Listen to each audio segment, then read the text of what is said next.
ಪ್ರಕರಣದ ಬಗ್ಗೆ ಏನನ್ಸುತ್ತೆ?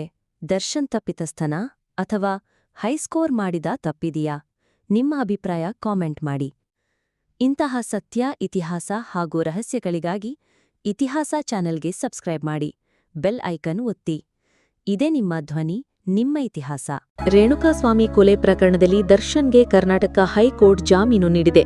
ಆದರೆ ದರ್ಶನ್ ಹಾಗೂ ಇತರೆ ಆರೋಪಿಗಳ ಜಾಮೀನು ರದ್ದು ಕೋರಿ ರಾಜ್ಯ ಸರ್ಕಾರ ಸುಪ್ರೀಂಕೋರ್ಟ್ಗೆ ಸಲ್ಲಿಸಿರುವ ಅರ್ಜಿ ವಿಚಾರಣೆ ಕುತೂಹಲಕಾರಿ ಘಟ್ಟ ತಲುಪಿದ್ದು, ಈಗ ದರ್ಶನ್ ಪರ ವಕೀಲರು ದರ್ಶನ್ ಅವರ ಜಾಮೀನು ರದ್ದು ಮಾಡದಿರಲು ಲಿಖಿತ ಕಾರಣಗಳನ್ನು ನ್ಯಾಯಾಲಯಕ್ಕೆ ಸಲ್ಲಿಸಿದ್ದಾರೆ.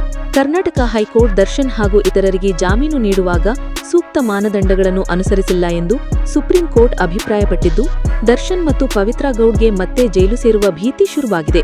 ದರ್ಶನ್ ಪರ ವಕೀಲರು ತಮ್ಮ ಜಾಮೀನು ರದ್ದು ಮಾಡದೇ ಇರಲು ಲಿಖಿತ ಕಾರಣಗಳನ್ನು ಸುಪ್ರೀಂ ಕೋರ್ಟ್ಗೆ ಸಲ್ಲಿಕೆ ಮಾಡಿದ್ದಾರೆ. ದರ್ಶನ್ ನೀಡಿರುವ ಕಾರಣಗಳು ಇಲ್ಲಿವೆ. ಸರ್ಕಾರವೂ ಸಹ ಲಿಖಿತ ಕಾರಣಗಳನ್ನು ಸುಪ್ರೀಂ ಕೋರ್ಟ್ಗೆ ನೀಡಿದ್ದು, ದರ್ಶನ್ ಹಾಗೂ ಪವಿತ್ರ ಅವರುಗಳು ರೇಣುಕಾಸ್ವಾಮಿಯ ಅಪಹರಣ ಮತ್ತು ಕೊಲೆಯಲ್ಲಿ ಸಕ್ರಿಯರಾಗಿದ್ದರು ಎಂದು ಆರೋಪಿಸಿದೆ. ದರ್ಶನ್ ಪರ ವಕೀಲರು ನೀಡಿರುವ ಲಿಖಿತ ಕಾರಣಗಳಲ್ಲಿ ದರ್ಶನ್ ಅವರ ಬಂಧನದ ಪ್ರಕ್ರಿಯೆ ಬಗ್ಗೆ ಪ್ರಶ್ನೆ ಮಾಡಲಾಗಿದೆ. ದರ್ಶನ್ರನ್ನು ಮೈಸೂರಿನಲ್ಲಿ ಬಂಧಿಸಲಾಗಿತ್ತು. ಬೆಂಗಳೂರಿನಲ್ಲಿ ಎಫ್ಐಆರ್ ದಾಖಲು. ಬಂಧನಕ್ಕೆ ಕಾರಣವನ್ನು ಸಂಜೆ 6:30ರವರೆಗೂ ಲಿಖಿತವಾಗಿ ನೀಡಿರುವುದಿಲ್ಲ. ಬಂಧನಕ್ಕೆ ಕಾರಣಗಳನ್ನು ನೀಡದೇ ಇರುವುದು ಕಾನೂನು ಉಲ್ಲಂಘನೆ ಎಂದಿದ್ದಾರೆ. ದರ್ಶನ್ ಜಾಮೀನು ರದ್ದುಪಡಿಸುವುದು ಕಠಿಣ ಕ್ರಮವಾಗಲಿದೆ. ದರ್ಶನ್ ಯಾವುದೇ ಜಾಮೀನು ಷರತ್ತುಗಳನ್ನು ಉಲ್ಲಂಘಿಸಿಲ್ಲ. ಅಪಹರಣದಲ್ಲಿ ದರ್ಶನ್ ಪಾತ್ರದ ಬಗ್ಗೆ ಯಾವುದೇ ಸಾಕ್ಷ್ಯವಿಲ್ಲ. ಅಪಹರಣಕ್ಕೆ ದರ್ಶನ್ ಸೂಚನೆ ನೀಡಿದ್ದಾರೆ ಎಂಬುದಕ್ಕೆ ಯಾವುದೇ ಪುರಾವೆಗಳಿಲ್ಲ. ದರ್ಶನ್ ಮತ್ತು A3 ನಡುವೆ ಕರೆಗಳು ಅಥವಾ ವಾಟ್ಸಾಪ್ ಸಂದೇಶಗಳ ವಿನಿಮಯ ಆಗಿಲ್ಲ. ಸಾಕ್ಷಿಗಳಾದ ಕಿರಣ್, ಮಲ್ಲಿಕಾರ್ಜುನ್ ಮತ್ತು ನರೇಂದ್ರ ಸಿಂಗ್ ಅವರ ಹೇಳಿಕೆಗಳ ವಿಶ್ವಾಸಾರ್ಹತೆ ಬಗ್ಗೆ ಅನುಮಾನವಿದೆ ಎಂದು ಹೇಳಿಕೆಯಲ್ಲಿ ಉಲ್ಲೇಖಿಸಲಾಗಿದೆ.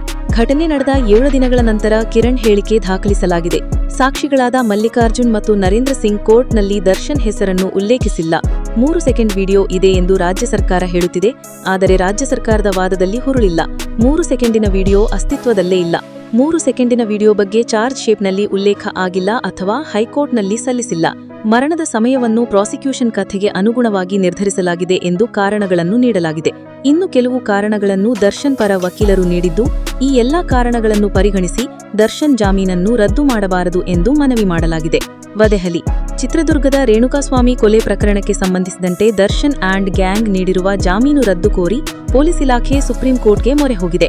ಇಂದು ಜಾಮೀನು ರದ್ದು ಕೋರಿದ ಅರ್ಜಿ ಸಂಬಂಧ ವಾದ ಪ್ರತಿವಾದ ನಡೆದಿದೆ. ಹಾಗಾದ್ರೆ ಎರಡು ಕಡೆ ವಕೀಲರು ಕೋರ್ಟ್ ಮುಂದೆ ಇಟ್ಟ ಪಾಯಿಂಟ್ ಏನು ಎಂಬ ಮಾಹಿತಿ ಇಲ್ಲಿದೆ. ಮೃತ ರೇಣುಕಾಸ್ವಾಮಿ ದರ್ಶನ್ ಅಭಿಮಾನಿಯಾಗಿದ್ದ. ದರ್ಶನ್ ಲಿವ್ ಇನ್ ರಿಲೇಶನ್ಶಿಪ್ನಲ್ಲಿದ್ದ ಪವಿತ್ರ ಗೌಡ್ಗೆ ಅವಹೇಳನಕಾರಿಯಾಗಿ ಸಂದೇಶಗಳನ್ನು ಕಳುಹಿಸಿದ್ದ. ಇದರಿಂದ ರೇಣುಕಾಸ್ವಾಮಿಯನ್ನು ಅಪಹರಿಸಿ ಪಟ್ಟಣಗೆರೆಯ ಶೆಡ್ನಲ್ಲಿ ಕೊಲೆ ಮಾಡಲಾಯಿತು. ಇದು ಪೊಲೀಸ್ ತನಿಖೆಯಿಂದ ಬಯಲಾಯಿತು. ಈ ಪ್ರಕರಣದಲ್ಲಿ A2 ಆರೋಪಿ ದರ್ಶನ್ ಸಹ ಆರೋಪಿಗಳ ಪ್ರಭಾವದಿಂದ ಸಾಕ್ಷ್ಯಗಳಿಗೆ ಬೆದರಿಕೆ ಹಾಕುವ ಸಾಧ್ಯತೆ ಇದೆ.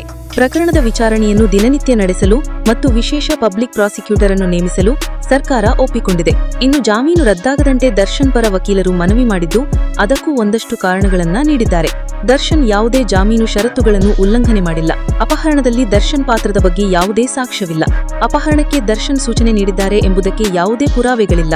ದರ್ಶನ್ A3 ನಡುವೆ ಕರೆಗಳು ಅಥವಾ ವಾಟ್ಸಾಪ್ ಸಂದೇಶಗಳ ವಿನಿಮಯ ಆಗಿಲ್ಲ. ಮರಣದ ಸಮಯವನ್ನು ಪ್ರಾಸಿಕ್ಯೂಷನ್ಗೆ ಅನುಗುಣವಾಗಿ ನೀಡಲಾಗಿದೆ. ಈ ಎಲ್ಲ ಕಾರಣಗಳನ್ನು ಪರಿಗಣಿಸಿ ಜಾಮೀನನ್ನು ರದ್ದು ಮಾಡಬಾರದು ಎಂದು ದರ್ಶನ್ ಪರ ವಕೀಲರು ಮನವಿ ಮಾಡಿದ್ದಾರೆ.